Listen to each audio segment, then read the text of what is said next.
We've talked about this a lot before, but I think the HQ of Cross Guild in the future is going to be Thriller Bark.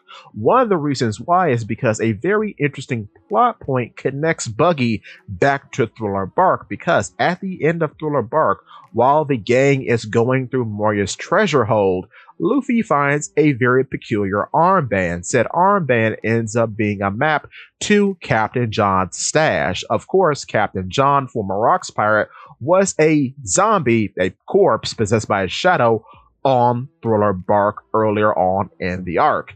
However, Luffy wears this armband up until Impel Down, in which he hands it over to Buggy, who had been searching for, because, of course, Buggy's main motivation at the time was trying to find Captain John's loot, but didn't know where it was. But now he has the treasure map to lead him to said loot.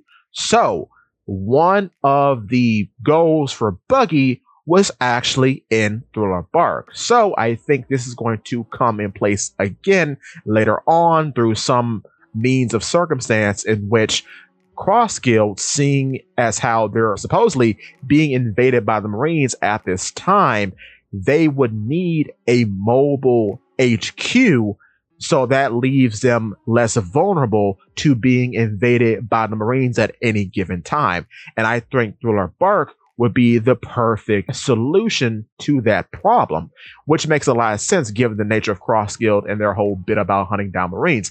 They would need something to keep them mobile but secure, and Thriller Bark is that answer.